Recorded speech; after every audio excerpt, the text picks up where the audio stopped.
नमस्कार, कैसे हैं आप सब। उम्मीद करती हूँ आप सब बहुत अच्छे होंगे और अच्छे से प्रिपरेशन कर रहे होंगे। तो एक बार फिर आप सभी का बहुत बहुत स्वागत है आपके अपने एडू क्लासेस यूट्यूब चैनल पर।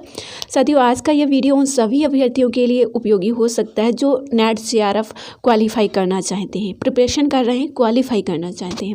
तो साथियों, ध्यान से देखिएगा, ध्यान से सुनिएगा और इसको फॉलो भी करिएगा तो आपके लिए बहुत ही अच्छा साबित हो सकता है। क्योंकि देखिए, एक एक नंबर जो है, एक एक नंबर बहुत महत्व रखता है। और आपको पता है, एक क्वेश्चन का यहाँ 2 नंबर मिलता है आपको, और यदि आपका एक क्वेश्चन गलत हो गया तो 2 नंबर चला जाता है। ठीक है, इस बात का विशेष ध्यान रखिएगा।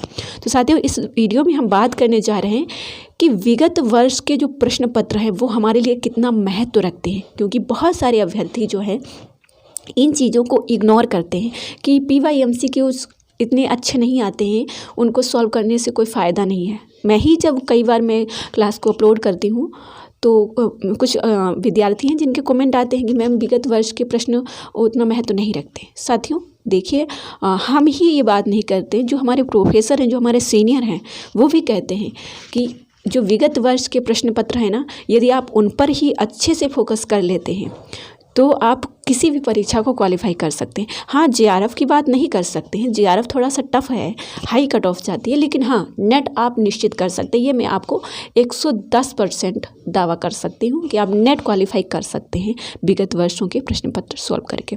तो चलिए, जो भी नए विद्यार्थी हैं और हिंदी विषय से तैयारी कर रहे हैं तो आप इस चैनल को सब्सक्राइब कर सकते हैं। और हाँ, ये जानकारी यदि आपको पसंद आए तो लाइक करना मत भूलिएगा, क्योंकि आपका लाइक मुझे प्रोत्साहित करता है यहाँ पर वीडियो डालने के लिए। ठीक है, नहीं तो मैं सोचूं कि नहीं डालना है, लेकिन आप लोगों को लाइक, आपको पसंद आता है तभी तो आप लाइक करते हैं ना। तो मैं कहती हूँ चलो आज ये नई जानकारी आप सभी के साथ शेयर की जाए। तो चलिए, इस क्वेश्चन को आप लोग ध्यान से देखिएगा। ये क्वेश्चन जो है रिपीट हुआ है। कैसे रिपीट हुआ है? ये क्वेश्चन 2019 में पूछा गया था। ठीक है, ये सिलेबस चेंज हो चुका है आपका 2018 में, तब से ये क्वेश्चन तभी का है और बहुत ज़्यादा दिनों पहले का नहीं है। तो आप समझ, अभी मैं इस वीडियो में आपको ये भी बताने वाली हूँ कि कितने वर्षों के प्रश्न पत्र आपके लिए बहुत महत्व रखते हैं। ठीक है, तो यहाँ पे ये चीज़ देखिएगा कि उर्वशी तृतीय अंक लगा हुआ है आपके सिलेबस में। अब यहाँ पे ये 4 ऑप्शन दिए गए हैं। ठीक है, ये तो यहाँ पे ऑप्शन वाला प्रश्न पूछ लिया गया। ये प्रश्न जो है अभी हाल ही में जो 2022 में एग्ज़ाम हुआ था ना आपका, इससे पहले अभी जो होने वाला है, इससे पहले ही जो जस्ट पहले हुआ है वो उसमें रिपीट हुआ है।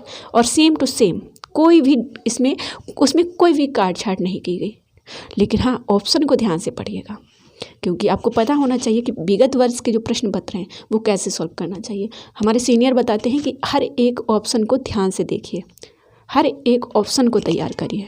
ठीक है, तो अब यहाँ पे आप ध्यान देंगे तो एक आपको दिखाई दे रहा है कि C ऑप्शन, उर्वशी कहती है कि देह भाव भ्रांति है। यदि आप पहले का पेपर सॉल्व कर चुके होंगे तो आप बता सकते हैं कि हाँ बिल्कुल मैम, ये प्रश्न जो है रिपीट हुआ है। ठीक है, तो ये वाला जो ऑप्शन है, अब ये दोनों नहीं है, इनको कट कर दीजिए। और C और D सही हो सकता है? नहीं हो सकता है। तो अब इस तरीके से आप कह सकते हैं कि देखिए, यहाँ ये C वाला जो ऑप्शन है बिल्कुल सही है। उर्वशी कहती है कि यह देव भाव भ्रांति है। तो आपका जो है A वाला तो आप सही मान सकते हैं, लेकिन यहाँ A B तो दिया है लेकिन C नहीं दिया है। तो ये C जब दिया नहीं है तो ये वाले दोनों कट हो गए। ठीक है, अब आप कह सकते हैं कि क्या है कि पुररवा के अनुसार मर्त्य मानव को देवता कहा जा सकता है। डी इनमें दिया नहीं गया है, तो आपका कौन सा सही हो सकता है? A और C, है ना? A और C सही हो सकता है। तो यहाँ पे आपका कौन सा सही होगा? उर्वशी मानवी है, उर्वशी मानवी है, ऐसा कहा गया।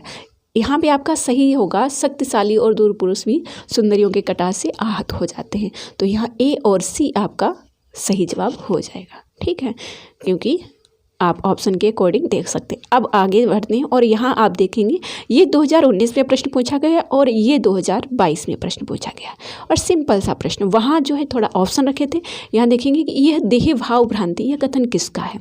तो ये उर्वशी का है। तो 2 नंबर बच गया ना आपका। और आप जो बड़ी बड़ी इतनी उर्वशी इतना बड़ा जो है कविता है उसको पूरा कैसे पढ़ेंगे आप। ऐसे ही जो गोदान है, उपन्यास जो हैं वो रिपीट ही होते हैं क्वेश्चन, ठीक है। तो आप जो है कुछ नहीं कर पा रहे हैं, तब भी आप लोग 20 मॉडल पेपर ले लीजिए विगत वर्ष के प्रश्न पत्र के, जैसे यूथ कंपटीशन है उसको आप ध्यान से सॉल्व कर सकते हैं, ठीक है, और एवरी ऑप्शन के अकॉर्डिंग, ठीक है साथियों। तो उम्मीद करती हूँ यह जो है क्लास उन विद्यार्थियों के लिए उपयोगी हो सकती है जो कुछ भी नहीं पढ़ पा रहे हैं, जैसे जो जॉब कर रहे हैं, जो हाउस वाइफ हैं, और सिर्फ उन्हें नेट चाहिए, क्योंकि नेट से आप असिस्टेंट प्रोफेसर के लिए अप्लाई कर सकते हैं, है ना, जिनका PhD भी है। तो उन लोगों को मैं यही एडवाइस दूंगी कि आप लोग जो है कुछ नहीं कर पा रहे हैं तो डेली एक प्रश्न पत्र या 2 प्रश्न पत्र या 3 प्रश्न पत्र, उनको लगभग 3 से 4 बार डेली आप उनका अभ्यास करें, और वही ऑप्शन के अकॉर्डिंग, ठीक है। तो आप आसानी से नेट क्वालिफाई कर सकते हैं। तो साथियों, ये वीडियो यदि आपको पसंद आया है तो आप मुझे कमेंट बॉक्स में बता सकते हैं, और हाँ बताइएगा क्या ऐसे ही और भी विगत वर्षों के प्रश्न जो रिपीट हुए हैं वो आपके सामने विद प्रूफ लाए जाएं। तो आप मुझे कमेंट बॉक्स में यस या नो करके बताइएगा, ठीक है। और हाँ, फ्री टेलीग्राम चैनल ज्वाइन कर लो, वो भी आपके लिए ही तैयारी के लिए है, क्योंकि देखिए सफलता है तो सब कुछ है, नहीं तो कुछ भी नहीं है ना। तो सफलता के लिए, आपकी सफलता के लिए मैं ये प्रश्नोत्तरी डालती हूँ, आपके लिए ही सारी वीडियो बनाती हूँ, तो आप लोग देखिए और तैयारी करिए, ठीक है। तो चलिए इस वीडियो को यहीं पर एंड करते हैं, मिलते हैं अगली वीडियो में। धन्यवाद।